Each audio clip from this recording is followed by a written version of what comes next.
எல்லாருக்கும் வணக்கம். கட்டின பொண்டாட்டிய ஒழுங்கா வச்சு குடும்பம் நடத்த துப்பு இல்லாத இவரெல்லாம் கட்சி ஆரம்பிச்சு இந்த மக்களுக்கு என்னத்தை கிளிக்க போறாரு. அதாவது 10 ஸ்ட்ராட்டஜி வச்சிருக்காரா இவர் ஜெயிக்கிறதுக்கு தேர்தலில். மண்டையில மசாலா இல்லாம தான் இப்படிலாம் மண்டலைதான். இவரெல்லாம் என்ன தெரியணும் இவரெல்லாம் கட்சி ஆரம்பிச்சு வந்திருக்காரு அப்படிங்கிற மாதிரி ரொம்ப நக்கலா இலக்காரமா கீர்த்தனமா தளபதி விஜய் அவர்களை விமர்சிக்கிற திருச்சி சூர்யாவா, அதாவது திருச்சி சூர்யான்னு சொல்லி திருச்சி நம்ம கால்படுத்த வேண்டாம், திருட்டு சூர்யா அப்படின்னு சொல்லிக்கலாம். இந்த ஆளோட வேலையை என்னன்னு கேட்டீங்கன்னா, ஒவ்வொரு கட்சியிலும் ஒவ்வொரு மாசம் உட்காந்துக்கிட்டு அங்க அடிக்கிற நடவடிக்கைகளை அப்படி பின்னாடியே சேர்ந்துக்கிட்டு நல்லா பேசி ஒட்டுக்கிட்டு இந்த ஆடியோவை அப்படியே ஒரு கேட்சப் பண்ணிக்கிட்டு இந்த ஆடியோ வீடியோ இதெல்லாம் எடுத்து வச்சு அவங்கள பிளாக்மெயில் பண்றதா இந்த ஆளோட முழு நேர வேலையை. ஃபுல் டைமே அதை ஒர்க் ஆகுதுனால எந்த கட்சியிலும் இவரை நிரந்தரமா வச்சிருக்க மாட்டாங்க.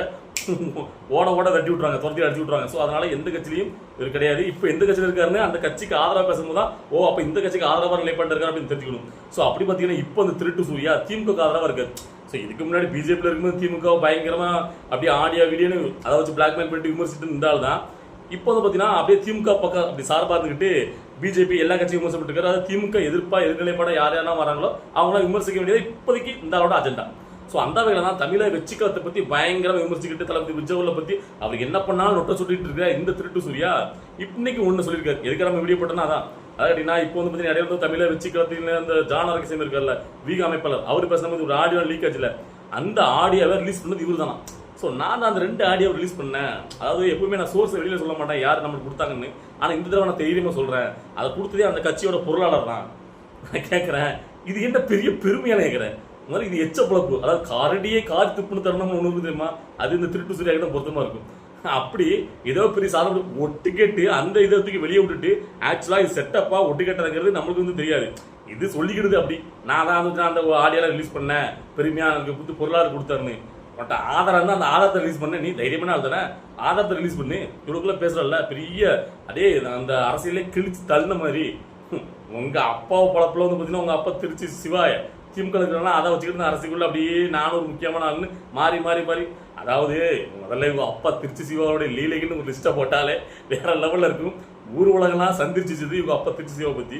சரி நம்ம அதை பேச வேண்டாம், ஏன்னா அவர் வந்து பார்த்தீங்கன்னா இப்போ இந்த வாய்ஸ் மட்டும் இல்லை, இப்போ இந்த திருட்டு சூர்யாவுக்கு மட்டும் பள்ளி கொடுத்தா போதும். அது விளக்கு பிடிக்கிறதுல வேர்ல்டு கப் கொடுத்தா அந்த திருட்டு சூர்யா கொடுக்கலாம். ஸோ அந்த அளவுக்கு அடுத்தவங்க வீட்டை என்ன நடக்கு, அடுத்தவங்களோட பெட்ரூம் என்ன இருக்குன்னு இப்படி விளக்கு பிடிச்சி பார்த்து அவங்களுடைய பர்சனல் விஷயங்களை வச்சுட்டு அவங்களை பிளாக்மெயில் பண்ணுறது.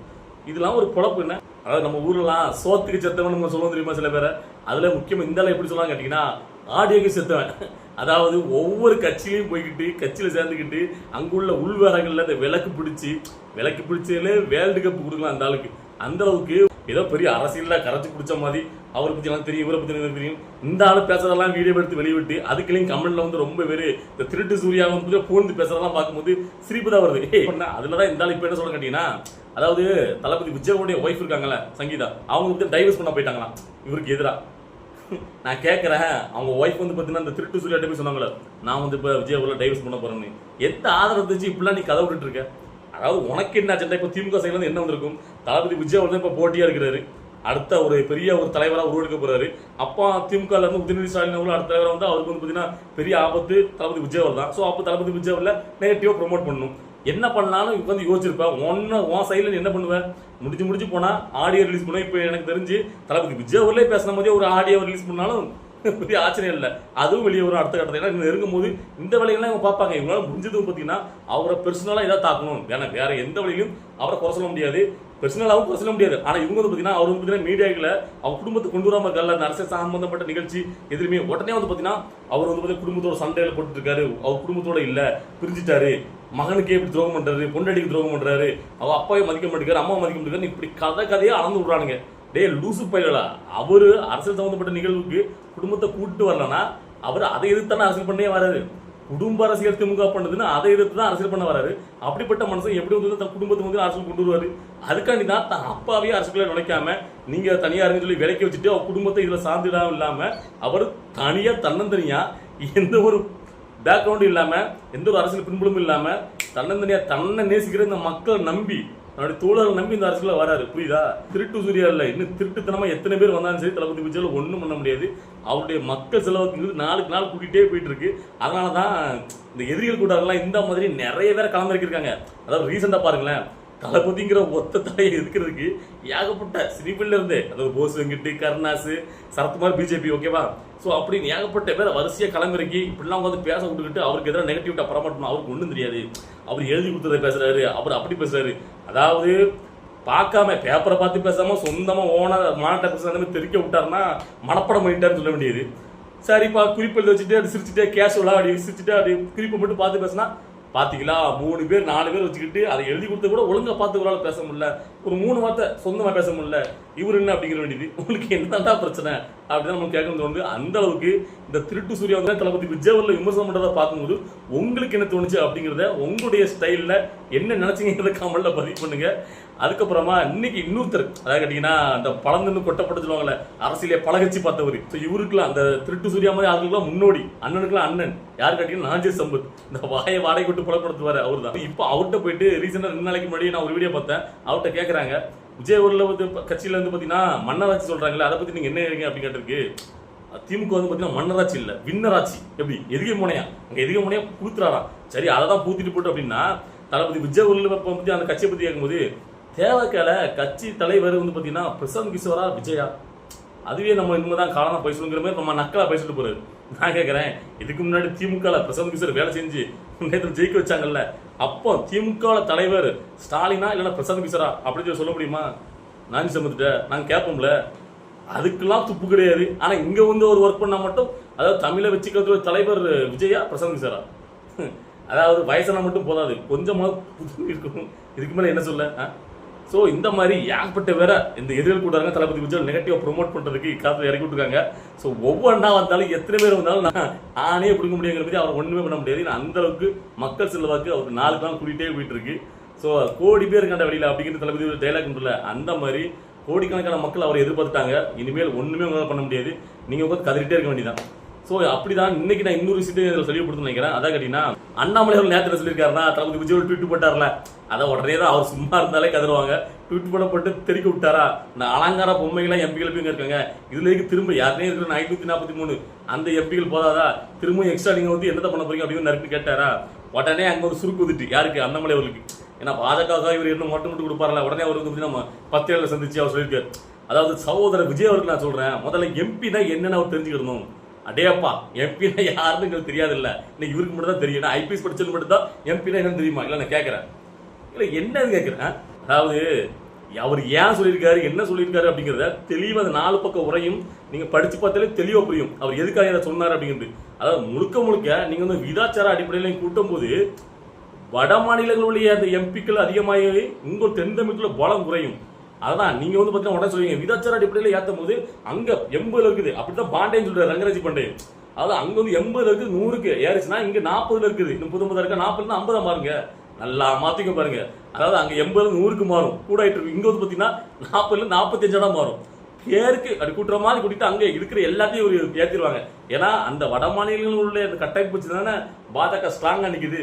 ஸோ அப்ப அவங்களுடைய நாடாளுமன்ற உறுப்பினர் அதிகமாயிட்டுனா இங்கெல்லாம் பெருசா வந்து கண்டுக்க வேண்டிய அவசியம் இல்லை. உங்களுக்கு காலம்புற நீங்க வந்து பாத்தீங்கன்னா பிஜேபி எதிர்த்தாலும் நிற்கும் நம்ம தமிழ்நாடு, அந்த மும்மொழி கொள்கை எதிராக இந்த மாதிரி தேவையில்லாம மாநிலங்களுடைய அந்த உரிமையை பறிக்கிற மாதிரி மாநில சுய அதிகாரத்துல கேள்விக்குறியாகிறது நிறைய முடிவுல இந்த பாஜக எடுக்குது. ஸோ பாஜக என்னன்னு படிக்கிறாங்க, நாடா எல்லாரும் ஒன்னா இருக்குன்னு பாக்குறாங்க. அந்த மாநிலங்கள் சுயாட்சியோட சுய அதிகாரத்தை தனக்குன்னு ஒரு இதோட இருக்கிறது அவங்களுக்கு பிடிக்க மாட்டேங்குது. ஒன்னாக்கி விட்டுரு, எப்படி ஒன்னாக்க முடியும்? எல்லா மாநிலங்களும் சேர்ந்ததுதான் இந்தியா. இந்தியா நீங்க ஒரே நாடு ஒரே தேர்தல் ஒரே அதிபர் கொண்டு வரதான் இந்த பாஜக முக்கிய நோக்கமா இருக்கு.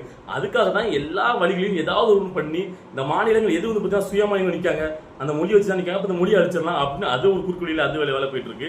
அடுத்தாப்புல கேட்டீங்கன்னா இப்போ நாடாளுமன்ற தொகுதிகளுடைய எண்ணிக்கை அதிகப்படுத்தணும். தளபதி விஜய் கேட்டல என்ன வந்து பார்த்தீங்கன்னா அவருக்கு தான் கரெக்டாக கேட்டாரு. அதாவது அங்கேயே பார்த்தீங்கன்னா யாருக்குமே இருக்கிற அந்த நாடாளுமன்ற உறுப்பினர்களே நாடாளுமன்ற அவையில் கேள்வி கேட்கறது நீங்க வந்து நேரத்தை ஒதுக்க மாட்டேங்க, சும்மா போயிட்டு உட்காந்து தான் வரோம். கேட்டா இப்போ வந்து பாத்தீங்கன்னா ரங்கராஜ் பாண்டே அண்ணாமலை இவங்க பாத்தீங்கன்னா பயங்கர விட்டு கொடுத்து, அதாவது ஏன் நல்லது நினைக்கிறீங்க? இப்போ கூட பாத்தீங்கன்னா விஜய் அவர்கள் பாத்தீங்கன்னா அவரு கட்சியில மட்டும் 120 மாவட்ட செயலர் நியமிக்கிறாரு. ஏன் நியமிக்கிறாரு?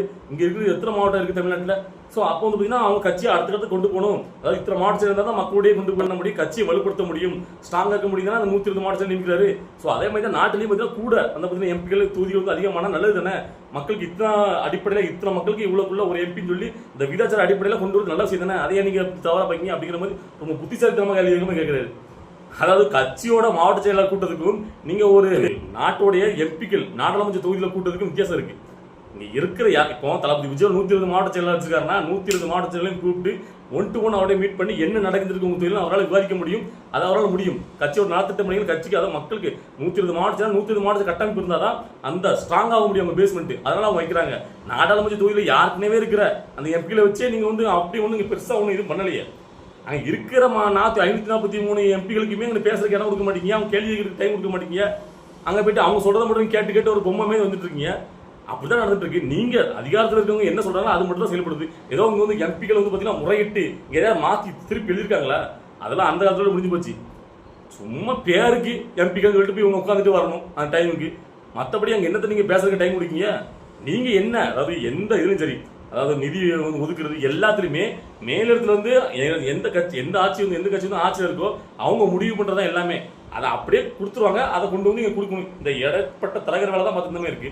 எம்பிக்கள் வேற ஏதோ எம்பிக்கள் முறையிட்டு கேட்டு நீங்க உடனே அதை அதுக்கு பதில் கொடுத்தா அவங்க கேட்டு ஏதாவது நீங்க மாத்திருக்கீங்க அப்படின்னு உண்டா? இல்ல கேட்டு நீங்க நிதியை கொடுத்துட்டீங்களா? அப்படிலாம் கிடையாது. நீங்க என்ன முடிவு பண்றீங்களோ அதுதான் நடக்க போகுது.